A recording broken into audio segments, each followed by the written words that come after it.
దేవనామకు మహిమ కలుగును గాక. ఈరోజు మీ అందరికీ ప్రభు పేరట వందనాలు. దయచేసి గమనించండి, ఇంతవరకు మరి శుక్రవారం దినాన దేవుని మహిమపరిచయం పాటల ద్వారా దేవుని ఆరాధన చేశాము. కొద్ది నిమిషాలు మనం దేవుని యొక్క వాక్యాన్ని ధ్యానం చేసుకున్నాం. దయచేసి గమనించండి, ఈ రీతిగా మనం సంఘముగా చేరి దేవుని ఆరాధించడానికి, దేవుని మహిమపరచడానికి, దేవుని మాటలు వినడానికి మనం ఇక్కడ సంఘముగా చేరి ఉన్నాము. అంతేకాదు ప్రార్థించడానికి కూడా మనం ఇక్కడికి వచ్చాము. కాబట్టి దేవుని మహాకృప. ఎందుకంటే ఈ దినాన చాలా మంది వారి పనుల నిమిత్తము, వారి ఉద్యోగాల నిమిత్తము, వారి యొక్క వ్యాపారాల నిమిత్తం, ఇంకా ఏదైనా కావచ్చు, సంపాదన కోసం పరుగులు పెడుతున్నారు లోకంలో మనుషులు. అవునే కదా? ఆ సంపాదన దేనికి ఉపయోగపడుతుందంటే ఈ లోకంలో జీవించడానికి ఉపయోగపడుతుంది కాదని నేను చెప్పడం లేదు. కానీ ఆ సంపాదన నిత్య జీవన మనల్లో తీసుకువెళ్ళదు, నడిపించదు, పరలోక రాజ్యానికి తీసుకెళ్ళదు. కానీ ఆత్మీయమైనటువంటి ఆశీర్వాదాలు, ఆత్మీయంగా బలపరచబడింది మనము దేవుని సన్నిధిలో నిత్యము యుగ యుగాల పరలోక రాజ్యంలో ప్రభుత్వం కూడా ఆనందంగా సంతోషంగా ఉంటాము. అట్టి ఒక వాక్యాన్ని దేవుడు మనకి ఇచ్చాడు. అందుకు దేవుడు మనం ఏం చేయాలా? దేవుని స్తుతించాలి. అట్టి ఒక ధన్యత మనకి ఇచ్చాడు. దేవుని మాటల వినటం మనకి ఎంతో శ్రేష్టం. కాగా వినట వలన విశ్వాసం కలుగును, ఆ వినట క్రీస్తు గురించిన మాట వలన కలుగును. వినాలి, దేవుని మాటలు వింటే విశ్వాసం కలుగుతుంది. లోకలందరూ పోలేకపోతే ధన్యత ఇది. ఈ నేటి దినాన్ని ఎంతమంది ఎలా కూడుకుంటున్నారా? లేదు, చాలా తక్కువ. శుక్రవారం కూడుకునేవారు చాలా. అందుకే దావీదు భక్తుడు రాశాడు కదా, ఏమని? నీ సన్నిధులు గడుపుతాం ఒక్క రోజు కంటే 1000 దినాల కంటే శ్రేష్టం. మనం ఒక్కరోజు దేవుని సన్నిధులు గడిపితే 1000 దినాల కంటే శ్రేష్టం.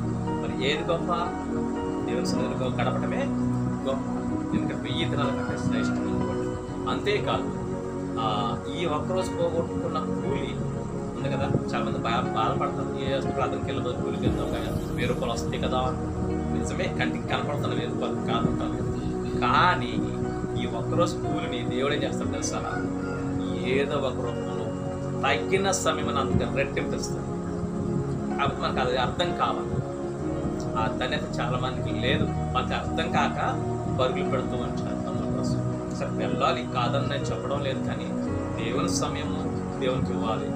ఆరాధన ఉన్నప్పుడు ఆరాధనతో రావాలి. మిగతా సమయంలో పని చేసుకోవచ్చు, తప్పలేదు. కాబట్టి ఆరాధన వదిలేసి వెళ్ళటం అనేది అది అంత శ్రేయస్కరం కాదనమాట. దేవుడు ముఖ్యమైన పని కాదు. అవసరమైతే దేవుని మాట ఏముంది? దేవుని వాక్యంలో ఏముంది? మనుషుడు ఎలా జీవిస్తాడంట?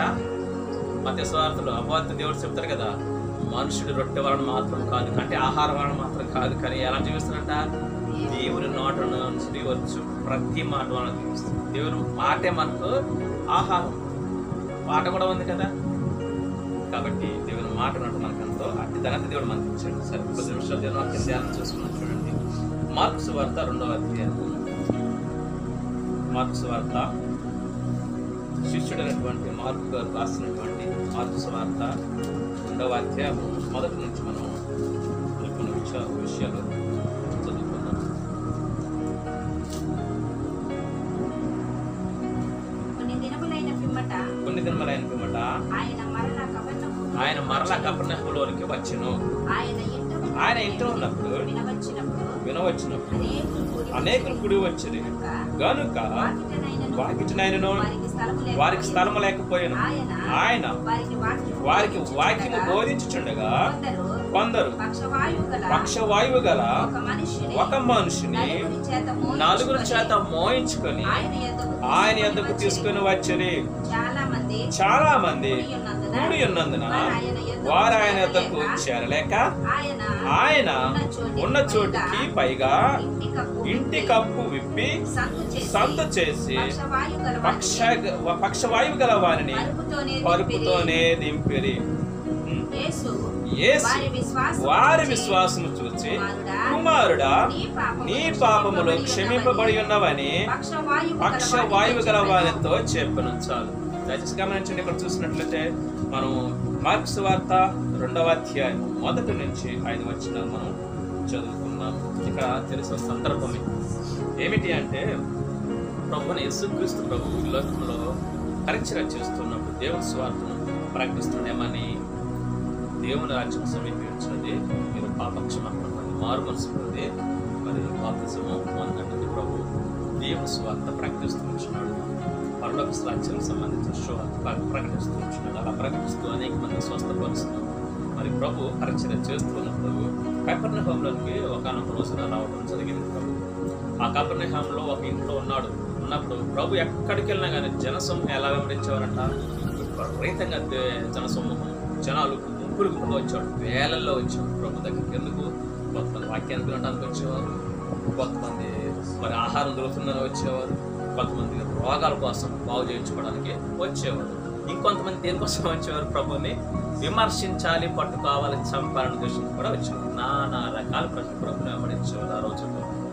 అంతే కదా, ఇది వాడు కూడా ఉన్నారు, లేరని కాదు. కాబట్టి ఏది ఏమైనా కానీ వారందరిలో శ్రేష్టమైనది ఏంటి? దేవుని మాట వినడానికి వచ్చేవారే శ్రేష్ఠులు. కాబట్టి గమనించండి, ఆహారం కోసం వచ్చేవారు నిలబడలేదు. మరి ప్రభు ఆశ్చర్యకారులు వింతలు చూడటానికి వచ్చేవారు నిలబడలేకపోయారు ఆత్మీయ జీవితంలో.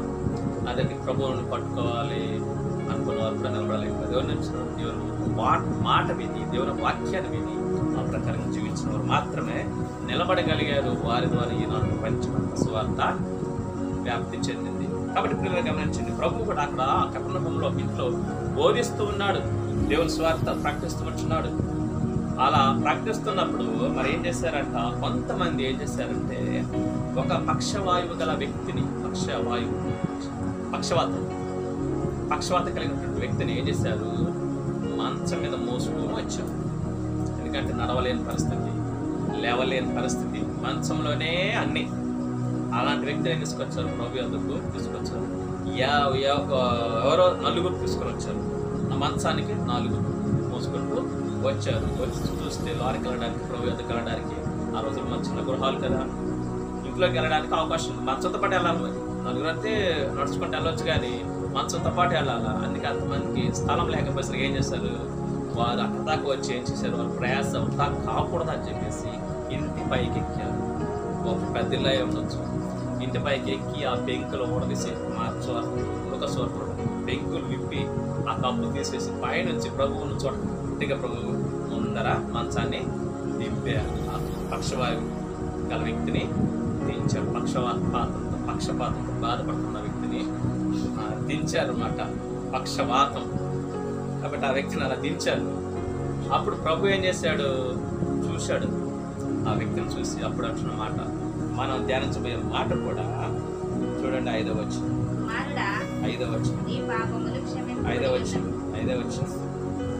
యేసు వారి విశ్వాసము చూచి, యేసు వారి విశ్వాసము చూచి, ఆ పక్షవాతం కలిగిన వ్యక్తికి విశ్వాసం లేదు. ఏమని విశ్వాసం లేదు? నేను బతుకుతానని విశ్వాసం లేదు, నేను రక్షించబడతానని విశ్వాసం లేదు, నేను బాగుపడతాననే విశ్వాసము లేదు. కానీ ఎవరికి ఉంది? తీసుకొచ్చిన వారికి ఉంది, పక్క వ్యక్తులకు ఉంది. బహుశా కుటుంబస్తులు అయి ఉండొచ్చు, అతని బంధువులు అయి ఉండొచ్చు, అతని స్నేహితులు అయి ఉండొచ్చు. వారికి ఉంది. ఏముంది? విశ్వాసం ఉంది. ఏమని విశ్వాసం ఉంది? యేసుక్రీస్తు ఇతన్ని బాగు చేస్తాడు, యేసుక్రీస్తుని ఇతని ఆత్మీయ జీవితాన్ని బాగు చేస్తాడు, యేసుక్రీస్తుని ఇతన్ని బ్రతికిస్తాడు అనేటువంటి విశ్వాసం వారు. ఆ వ్యక్తికి లేదు. మీ నాన్నలాగా మనమే కాబట్టి ఆ వ్యక్తికి లేదు. అయినా కానీ ఎవరి విశ్వాసం దేవుడు చూచాడు? వారి విశ్వాసం చూసాడు. ఈరోజు మీకే ఈ వాక్యం. దేవుడు వారి విశ్వాసం చూసారా? ఆ వ్యక్తికి విశ్వాసం లేదు, నేను బ్రతుకుతాను. ఎందుకంటే బహుశా అన్నీ అయిపోయి ఉండొచ్చు ఆ వ్యక్తిలో. బహుశా చివరి స్టేజ్లో అయి ఉండొచ్చు అనుకుంటాను. మళ్ళీ అది మంచి మీద తీసుకురారు కదా, చివరి స్టేజ్ అయి ఉంటాడు. అయినా కానీ ఆ వ్యక్తులు విశ్వసించాడు, దేవుణ్ణి నమ్మారు. యేసుక్రీస్తు బాగు చేస్తాడు, ఎలాంటి వ్యక్తినైనా బాగు చేస్తాడు. చచ్చినా సరే లేపుతాడనే విశ్వాసం అనుకుంది. లేపడలేదు, దేవుడు లేపాడు. ఆయనే కాదు, ఆయన నమ్ముకున్న దైవజనులు, భక్తులు కూడా లేపగలిగారు, చనిపోయిన వారి సైతం. అలాంటి విశ్వాసాన్ని దేవుడు నాకు చూచాడు. దేవుడు కూడా కోరుకున్నది అలాంటి విశ్వాసం గలవారు నాకు కావాలని ప్రభు ఎదురు చూస్తూ ఉన్నాడు. తెలుసా మీకు ఆ విషయం? విశ్వసించాలి. సో మన కుటుంబంలో ఎవరైనా ఒకవేళ దేవుడు నమ్మకపోయినా మనం విశ్వసించలేమని, దేవుడు తన సన్నిధికి నడిపిస్తాడని నమ్మాలి. విశ్వాసం లేకపోయినా సరే, అతనికి లేకపోవచ్చు, కానీ మనము నమ్మాలి. మన కుటుంబం, మన తండ్రిలో వారికి విశ్వాసం లేదు. నేను నమ్మను రా అంటారు కొంతమంది. ఏ రోగం లేకపోయినా నేను చర్చికి రానురా అంటారు. కానీ మనం ఏం చేయాలా? మా వారి కోసం విశ్వాసంతో ప్రార్థన చేయాలి. వారికి వీలైనంత వరకు మనం దేవుని స్వార్థ ప్రకటిస్తూనే ఉండాలి.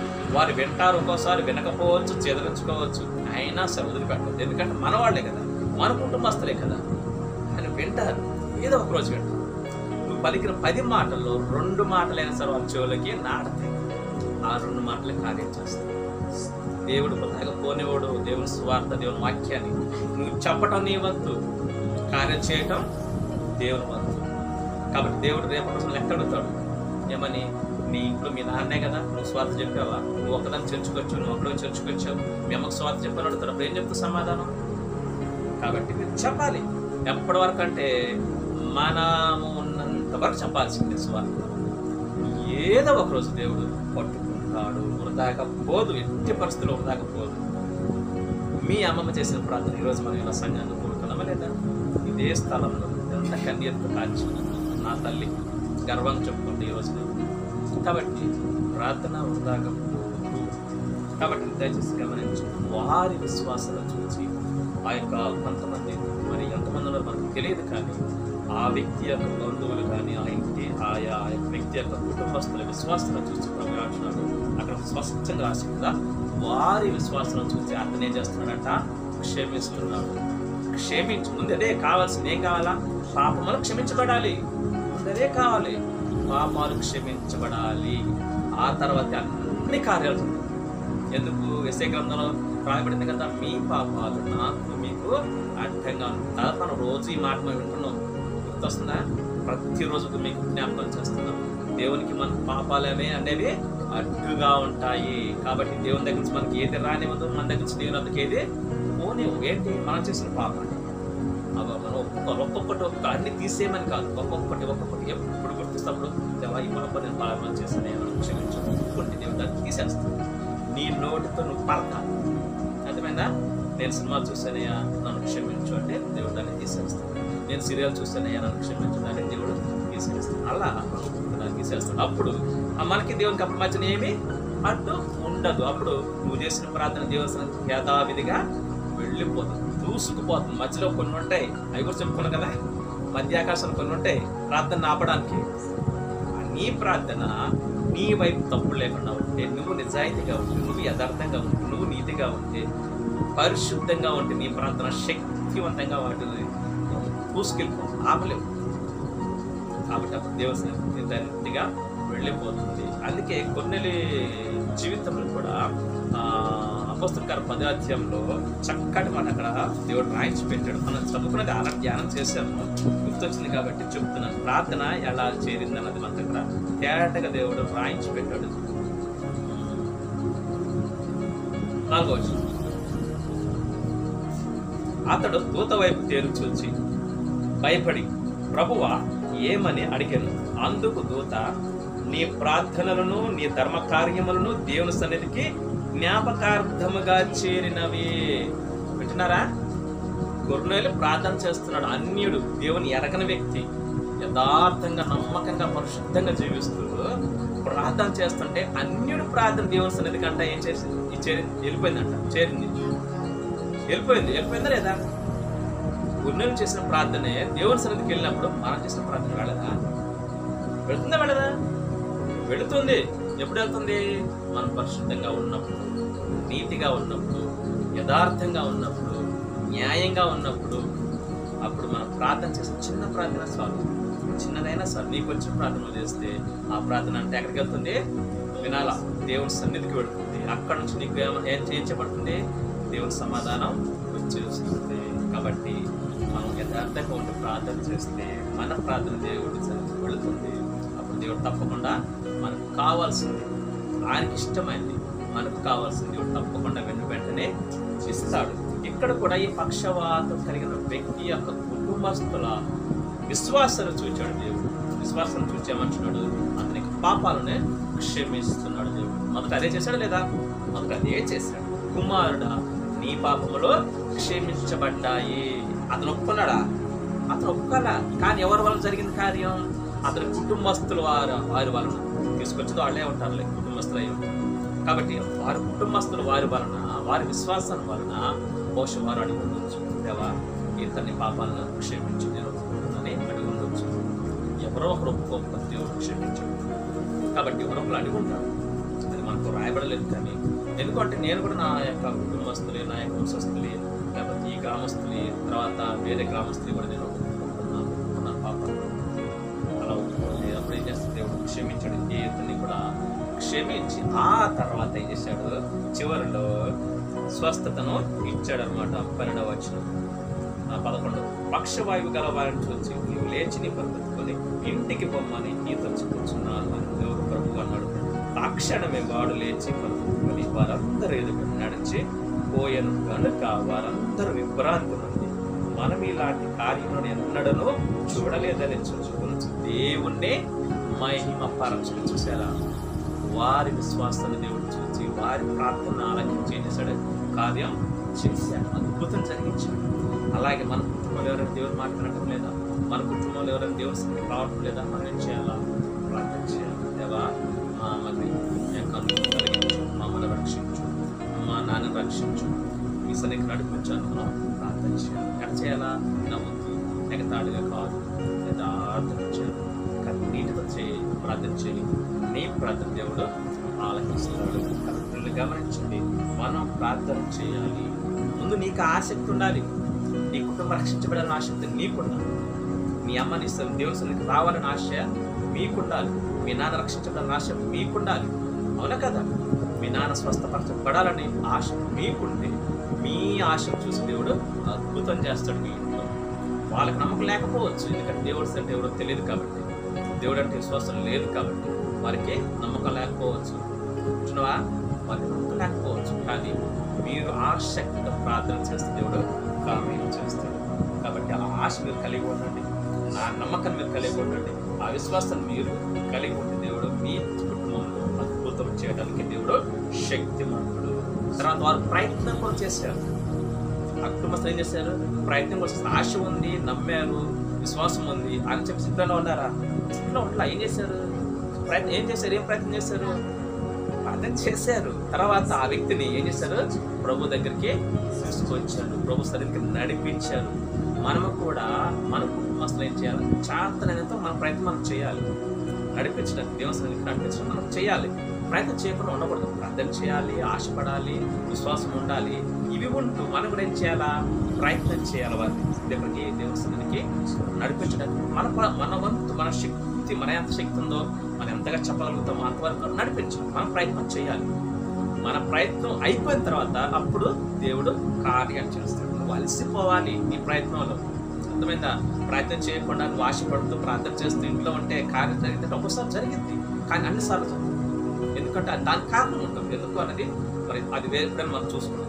ఎందుకంటే దానికి కారణం ఉంటుంది, బలమైన కారణం ఉంటుంది. అందుకే మనం కూడా ప్రయత్నించాలి. నీకు వచ్చినట్లే, నీకేం మాటలు తెలుసు అదే చెప్పాలి.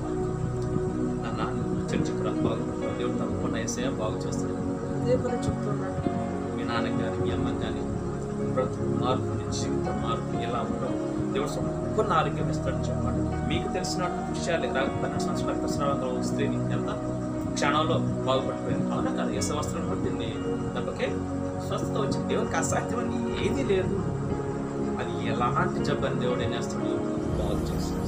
ఎందుకు ఎప్పుడు నమ్మకం దేవుని సన్నిధికి వచ్చినప్పుడు, దేవుని మందిరానికి వచ్చినప్పుడు ఇంట్లో కార్యం చేయడానికి మీరు అనుకోవచ్చు, చేస్తాడు.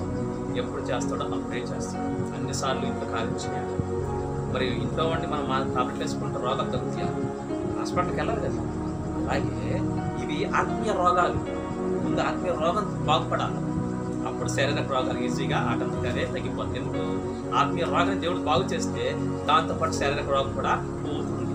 ఆత్మీయ రోగం ఏంటి, పాపం జీవితాన్ని ఒప్పుకున్నాన్ని విడిచిపెట్టడం ఆత్మీయ రోగం అంటారు. కాబట్టి తర్వాత మరో కోసం విడిచిపోతాం, ఇంకొకరు ఎందుకు. అంతేకాదు, తర్వాత వారి జీవితంలో ఏం చేశాడు, దేవుడు అద్భుతం చేశాడు. ఆ వ్యక్తిని స్వస్థపరిచాడు. ఆ వ్యక్తి ఒక్క మాట కూడా ప్రభుత్వం మాట్లాడలేదు, ఇక్కడైతే మనం చూసినట్టు. కానీ తర్వాత వారు మారి ఉంటారు. ఎందుకంటే అద్భుతం జరిగిన తర్వాత అతను కూడా మారి ప్రభువుని అనుసరించే ఉంటాడు. తర్వాత ఇంకొక వ్యక్తిని మనం చూసుకున్నాం, చూడండి.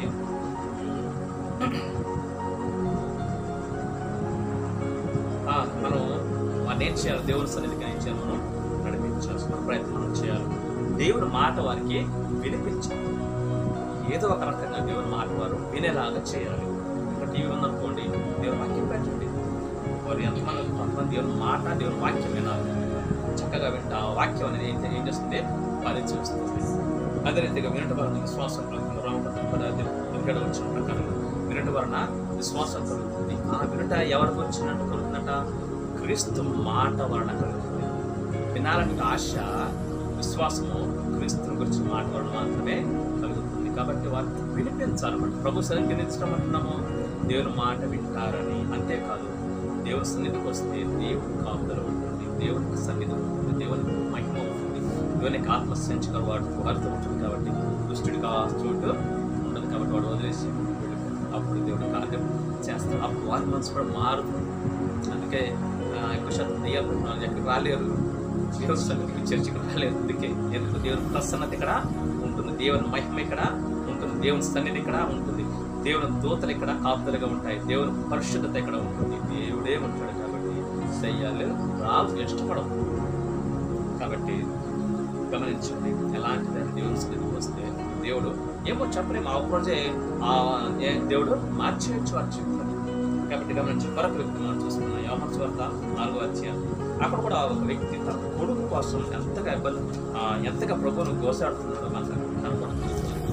పిల్లలు గమనించండి, యోహాను సువార్త 4వ అధ్యాయం 50 నుంచి 54 వరకు చూసుకున్నట్లయితే అక్కడ ఒక వ్యక్తి కూడా తన కుమారుడు స్వస్థత కోసం బహుగా ఏం చేస్తున్నాడంట? ప్రభువును వేడుకొంచున్నాడు. నీవు వెళ్ళము, నీ కుమారుడు బ్రతికియున్నాడని అతనితో చెప్పగా, ఆ మనుషుడు యేసు తనతో చెప్పిన మాట నమ్మి వెళ్ళిపోయింది. అతడు ఇంకా వెళ్ళుచుండగా అతని దాసులు అతనికి ఎదురుగా వచ్చి అతని కుమారుడు బ్రతికియున్నాడని తెలియజెప్పి, ఏ గంటకు వాడు బాగుపడసాగినని వారు నిన్న 1 గంటకు వారిని విడిచెనని అతనితో చెప్పిరి. నీ కుమారుడు బ్రతికియున్నాడని యేసు తనతో చెప్పిన గంట అదే అని తెలుసుకొనెను. కనుక అతడును అతని ఇంటి వారందరూ నమ్మిరి. చాలు. ఇక్కడ చూసినట్లయితే ఒక ప్రధాని కుమారుడు, ఒక అధికారి కుమారుడు, ఆ కుమారుడికి ఏం చేసిందంట? మరి ఒక భయంకరమైన రోగం, జ్వరం అతన్ని పట్టింది. భయంకరమైన జ్వరం, చావడానికి సిద్ధమై ఉన్నాడు. మనకు కనపడుతూ ఉంటుంది. చూడండి, 47వ వచనంలో యేసు యూదయ నుండి గలిలయకు వచ్చినని అతడు విని ఆయనతో వెళ్ళాడు. తన కుమారుడు చావ సిద్ధమై ఉండేది కనుక చూసారా, చావడానికి సిద్ధంగా ఉన్నాడు. ఏమంటారు, మెడిసిన్ ఇంకా లేదు, చేదాటిపోయింది పరిస్థితి. మరి అదే జ్వరం మనకు తెలియదు, ఎంత భయంకరమైన జ్వరం అతన్ని పట్టుకుంది. అతను చచ్చిపోవడానికి సిద్ధంగా ఉన్నాడు. ట్రీట్మెంట్ లేదు, చేదాటిపోయింది, ఎవరి వల్ల కాదు.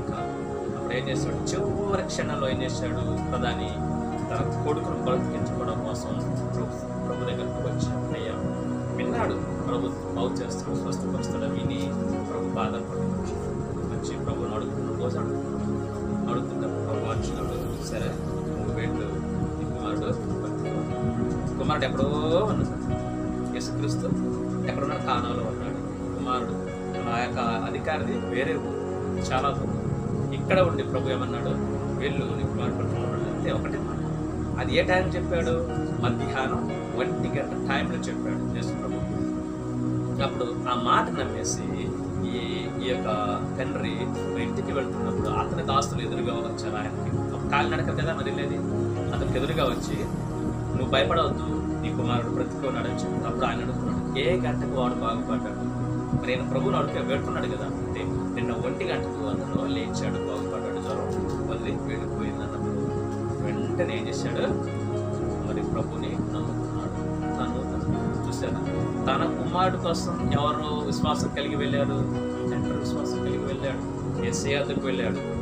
యేసుక్రీస్తు మాట చెప్పగానే అతని ఇంటి వారందరూ కూడా బాగుపడ్డారు.